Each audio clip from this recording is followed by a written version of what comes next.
ഈശോ മിശിഹായ്ക്ക് സ്തുതിയായിരിക്കട്ടെ. ഈശോയുടെ ഏറ്റവും സ്നേഹമുള്ളവരെ, പെന്തക്കോസ്താ തിരുനാൾ ഇതാ വന്നെത്തുകയായി. ലാസ്റ്റത്തെ ഒരുക്കത്തിൻ്റെ അവസാനത്തെ 3 ദിവസമാണ്. നമുക്ക് ഈ 3 ദിവസം പ്രത്യേക ഒരുക്കം നടത്തി ത്രിദിന പ്രാർത്ഥനകൾ നടത്തി പെന്തക്കോസ്താ തിരുനാളിന് തയ്യാറാകാം. ഇന്ന് അതിൻ്റെ ആദ്യ ദിവസം നമുക്ക് ഇങ്ങനെ ചിന്തിക്കാം. ഇന്നത്തെ ദിവസം ഉറങ്ങിക്കിടക്കുന്ന പരിശുദ്ധാത്മാവിനെ വിളിച്ചുണർത്തണം. അതിനുവേണ്ടി നമ്മൾ എന്ത് ചെയ്യണം? എന്തുകൊണ്ടാണ് പരിശുദ്ധാത്മാവ് നമ്മിൽ ഇങ്ങനെ ഉറങ്ങിക്കിടക്കാനായിട്ട് ഇടവരുന്നത്? യോഹന്നാന്റെ സുവിശേഷം 19-ാം അധ്യായം 34-ാമത്തെ വചനം നമ്മളിങ്ങനെ വായിക്കുന്നു. എന്നാൽ പടയാളികളിൽ ഒരുവൻ അവൻ്റെ പാർശ്വത്തിൽ കുന്തം കൊണ്ട് കുത്തി, ഉടനെ അതിൽ നിന്ന് രക്തവും വെള്ളവും പുറപ്പെട്ടു. തെരഞ്ഞെടുക്കപ്പെട്ട വ്യക്തികളിൽ മാത്രമാണ് ഇതിനു മുൻപ് പഴയ നിയമ കാലഘട്ടങ്ങളിലും പുതിയ നിയമത്തിന്റെ ആരംഭത്തിലൊക്കെ പരിശുദ്ധാത്മാവിന്റെ പ്രത്യേക സവിശേഷത പ്രകടമായിരുന്നത്. എന്നാൽ കാൽവരിയിലെ കുരിശിന്റെ നിറകയിൽ വെച്ച് കുത്തിത്തുറക്കപ്പെട്ട അവിടുത്തെ ഹൃദയത്തിൽ നിന്ന് രക്തവും വെള്ളവും ഒലിച്ചിറങ്ങിയപ്പോൾ ജീവജലത്തിന്റെ അരുവി കാൽവരിയിൽ നിന്ന് പുറപ്പെട്ടു. എല്ലാ ജനങ്ങൾക്കും പരിശുദ്ധാത്മാവിനെ കൊടുക്കുമെന്നുള്ള അവിടുത്തെ വാഗ്ദാനം പൂർത്തിയാക്കപ്പെടാൻ വേണ്ടി. അപ്പൊ കുത്തിത്തുറക്കപ്പെട്ട ഈശോയുടെ ഹൃദയത്തിൽ നിന്ന് ഒഴുകിയിറങ്ങിയ ആ നദിയാണ് പരിശുദ്ധാത്മാവ്. ആ നദിയെ സ്വീകരിക്കാൻ വേണ്ടി, അതിന്റെ ശക്തി സ്വീകരിക്കാൻ വേണ്ടിയാണ് നമ്മൾ ഇന്ന് ഒരുങ്ങുന്നത്. യോഹന്നാന്റെ സുവിശേഷം 14-ാം അധ്യായം 18-ാം വചനത്തിൽ ഇങ്ങനെ വായിക്കുന്നു: ഞാൻ നിങ്ങളെ അനാഥരായി വിടുകയില്ല, ഞാൻ നിങ്ങളുടെ അടുത്തേക്ക് വരും. അപ്പൊ ഭൂമിയിൽ നിന്നും ഈശോയുടെ ജീവൻ വേർപെട്ട അതേ നിമിഷത്തിൽ തന്നെ ഹൃദയത്തിൽ നിന്നും ജീവജലത്തിന്റെ പരിശുദ്ധാത്മാവിനെ ഒഴുക്കി തന്നുകൊണ്ട് നമ്മളെ അനാഥരാക്കി വിടുകയില്ലെന്നുള്ള വാഗ്ദാനം കർത്താവ് പാലിക്കുകയാണ്. യോയേൽ പ്രവാചകന്റെ പുസ്തകം 2-ാം അധ്യായം 28-29 വചനങ്ങളിൽ നമ്മൾ വായിക്കുന്നുണ്ടല്ലോ. അന്ന് ഇങ്ങനെ സംഭവിക്കും: എല്ലാവരുടെയും മേൽ എൻ്റെ ആത്മാവിനെ ഞാൻ വർഷിക്കും. നിങ്ങളുടെ പുത്രന്മാരും പുത്രിമാരും പ്രവചിക്കും. നിങ്ങളുടെ വൃദ്ധന്മാർ സ്വപ്നങ്ങൾ കാണും.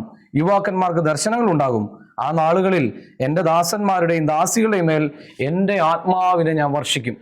ആ ജോയൽ പ്രവാചകന്റെ പ്രവചനം പൂർത്തിയാക്കപ്പെടുന്ന സമയമാണ് കാൽവരിയിലെ കുരിശിൽ നിന്നും അവൻ്റെ മരണത്തിൽ നിന്നും അവൻ്റെ ഹൃദയത്തിൽ നിന്നും ഒഴുകിയിറങ്ങുന്ന പരിശുദ്ധാത്മാവ്. പ്രിയമുള്ള സഹോദരങ്ങളെ, ലൂക്കാസ് സുവിശേഷം 11-ാം അധ്യായത്തിന്റെ 13-ാമത്തെ വചനത്തിൽ നമ്മൾ ഇങ്ങനെ വായിക്കുന്നു: മക്കൾക്ക് നല്ല ദാനങ്ങൾ നൽകാൻ ദുഷ്ടരായി നിങ്ങൾക്കറിയാമെങ്കിൽ തന്നോട് വിളിച്ചപേക്ഷിക്കുന്നവർക്ക് എൻ്റെ സ്വർഗസ്ഥനായ പിതാവ് എത്രയോ അധികമായി പരിശുദ്ധാത്മാവിനെ നൽകുകയില്ല. അപ്പൊ പരിശുദ്ധാത്മാവിനെ നൽകാൻ വേണ്ടി സ്വർഗം ഇങ്ങനെ എപ്പോഴും തുറന്നിരിക്കുകയാണ്. ആരൊക്കെയാണോ പരിശുദ്ധാത്മാവിന് വേണ്ടി പ്രാർത്ഥിക്കുന്ന, സ്വർഗത്തിലേക്ക് നോക്കി പ്രാർത്ഥിക്കുന്നവർക്കൊക്കെ വാരിക്കോരി ഇങ്ങനെ പരിശുദ്ധാത്മാവിനെ കൊടുത്തുകൊണ്ടിരിക്കുകയാണ്. എന്തിനു വേണ്ടിയാണ് ഇങ്ങനെ ദൈവപിതാവ് ഇതുപോലെ പരിശുദ്ധാത്മാവിന്റെ വരദാനങ്ങൾ പ്രാർത്ഥിക്കുന്ന എല്ലാവർക്കും നൽകിക്കൊണ്ടിരിക്കുന്നത് എന്ന് നമുക്ക് ചിന്തിക്കാം. തൻ്റെ പുത്രനെ പോലെ അവനിൽ വിശ്വസിക്കുന്ന ഓരോരുത്തരും ജീവിക്കാൻ വേണ്ടിയാണ് പരിശുദ്ധാത്മാവിന് ഇങ്ങനെ നൽകിക്കൊണ്ടിരിക്കുന്നത്. അവനെപ്പോലെ ധൈര്യത്തോടെ ദൈവരാജ്യം പ്രസംഗിക്കാൻ, അവനെപ്പോലെ ചങ്കൂറ്റത്തോടുകൂടെ പിശാചുകളെ ബഹിഷ്കരിക്കാൻ, അവനെപ്പോലെ ചങ്കൂറ്റത്തോടുകൂടെ രോഗികൾക്ക് സൗഖ്യം നൽകാൻ, അവനെപ്പോലെ സഹനങ്ങൾ ഏറ്റെടുക്കാൻ, തൻ്റെ പ്രിയപ്പെട്ടവരെ, തൻ്റെ പുത്രനെ അനുഗമിക്കുന്നവരെ എല്ലാവരെയും ശക്തിപ്പെടുത്താൻ വേണ്ടിയാണ് പരിശുദ്ധാത്മാവിനെ സ്വർഗം ഫ്രീ ഗിഫ്റ്റായിട്ട് നമുക്ക് തന്നുകൊണ്ടിരിക്കുന്നത്. പ്രിയപ്പെട്ടവരെ, എന്നിട്ട് എന്താണ് പെന്തക്കോസ്താ തിരുനാൾ വരെ അപ്പോസ്തലന്മാർക്ക് ഈ അത്ഭുതങ്ങളൊക്കെ പ്രവർത്തിക്കാൻ, ഈശോയുടെ നാമത്തിൽ ധൈര്യമായിട്ട് മുന്നോട്ടിറങ്ങാനായിട്ട് പറ്റാതെ പോയത്? ഈശോയുടെ മരണം മുതൽ പെന്തക്കോസ്താ വരെയുള്ള 50 ദിവസങ്ങൾ അവരുടെ ജീവിതത്തിൽ ഒരു വരണ്ട കാലം എന്ന് നമുക്ക് വേണമെങ്കിൽ വിശേഷിപ്പിക്കാം. അവർക്കൊന്നും ചെയ്യാൻ പറ്റാത്തൊരു കാലഘട്ടം ഉണ്ടായി. എന്തുകൊണ്ടാണ്? നമ്മൾ മർക്കോസിന്റെ സുവിശേഷം 16-ാം അധ്യായം 14-ാമത്തെ വചനത്തിൽ ഇങ്ങനെ നമ്മൾ വായിക്കുന്നുണ്ട്: ഈശോ ഉയർത്തെഴുന്നേറ്റതിന് ശേഷം അവരെ കണ്ടു കഴിഞ്ഞപ്പോൾ അവരെ കുറ്റപ്പെടുത്തി എന്തിനാണെന്നറിയാം? അവരുടെ വിശ്വാസരാഹിത്യത്തെ പ്രതി. ഉയർത്തെഴുന്നേറ്റ തന്നെ കണ്ടവർ ചെന്ന് പറഞ്ഞപ്പോൾ അവരെ വിശ്വസിക്കാത്ത നിമിത്തമുള്ള അവരുടെ വിശ്വാസരാഹിത്യത്തെ പ്രതിയും അവരുടെ ഹൃദയ കാഠിന്യത്തെ പ്രതിയുമാണ് അവിടുന്ന് അവരെ കുറ്റപ്പെടുത്തിയത്. അപ്പൊ പരിശുദ്ധാത്മാവിന് എന്തുകൊണ്ടാണ് ആക്റ്റീവായിട്ട് അപ്പോസ്തലന്മാർ പ്രവർത്തിക്കാൻ പറ്റാണ്ട് പോയത്? അവരുടെ വിശ്വാസരാഹിത്യവും ഹൃദയ കാഠിന്യവും കൊണ്ട് തന്നെയാണ്. എന്നാൽ കൂട്ടായ്മയിൽ ഇരുന്ന് പ്രാർത്ഥിച്ച് ശക്തി പ്രാപിച്ചപ്പോൾ ഒരു പെന്തക്കോസ്താ അനുഭവം അവരുടെ ജീവിതത്തിലേക്ക് ഒഴുകിയിറങ്ങി വരികയാണ്. എന്താണ് പെന്തക്കോസ്താ അനുഭവം എന്ന് പറഞ്ഞാൽ? ആത്മാവിൻ്റെ സാന്നിധ്യം നേരിട്ട് അനുഭവവേദ്യമാകുന്ന അവസ്ഥ. അപ്പസ്തോലന്മാർ കാണുകയാണ് പരിശുദ്ധാത്മാവിന്റെ വരങ്ങളും ദാനങ്ങളും പ്രവർത്തനങ്ങളൊക്കെ അപ്പസ്തോലന്മാർ കാണുകയാണ്. ഇങ്ങനൊരു അവസ്ഥയാണ് പെന്തക്കോസ്ത് അവസ്ഥ എന്ന് പറയുന്നത്. അവർ വാ തുറന്നപ്പോൾ ദൈവസ്നേഹത്തിന്റെ ഭാഷ അവരുടെ വായിൽ നിന്ന് അങ്ങനെ ഒഴുകാൻ തുടങ്ങി. അവർ കൈ ഉയർത്തിയപ്പോൾ സൗഖ്യവും സമാധാനവും ഒഴുകാനായിട്ട് തുടങ്ങി. അവരൊരു കൊടുങ്കാറ്റ് പോലെ അവർ ശക്തി ആർജിച്ചു. പ്രിയപ്പെട്ടവരെ, അവരുടെ നിഴലടിച്ചവർക്ക് പോലും സൗഖ്യം ലഭിക്കുന്ന അവസ്ഥയുണ്ടാകാനായിട്ട് തുടങ്ങി. പ്രിയപ്പെട്ടവരെ, നമ്മളും ഇതേ അവസ്ഥയിലേക്ക് വിളിക്കപ്പെട്ടവരാണ്. നമ്മുടെ വിശ്വാസക്കുറവും നമ്മുടെ ഹൃദയ കാഠിന്യവും നിമിത്തം മാമോദീസായിലൂടെയും സ്ഥൈര്യലേപനത്തിലൂടെയും നമുക്ക് ലഭ്യമായിട്ടുള്ള പരിശുദ്ധാത്മാവിനെ ആക്റ്റീവ് ആകാനായിട്ട് സാധിക്കുന്നില്ല. പരിശുദ്ധാത്മാവ് നമ്മുടെ ഉള്ളിൽ ഇങ്ങനെ ഉറങ്ങിക്കെടുക്കുകയാണ്. പ്രിയപ്പെട്ട സഹോദരങ്ങളെ, അടുപ്പിൽ തീ അണഞ്ഞ് അതിൻ്റെ മുകളിൽ ചാരം മൂടി കിടക്കുന്ന ഒരവസ്ഥയാണ് നമ്മൾ. ഉറങ്ങിക്കെടുക്കുന്ന അവസ്ഥ. ക്രിസ്ത്യാനി ഉറങ്ങി ജീവിക്കുന്നു. ലോകത്തെ മുഴുവൻ ഉണർത്തേണ്ട ക്രിസ്ത്യാനിയാണ് ഉറങ്ങിക്കഴിയേണ്ടത്. ഇങ്ങനെ ഉറങ്ങിക്കഴിയേണ്ടവരാണോ പ്രിയപ്പെട്ടവർ നമ്മൾ?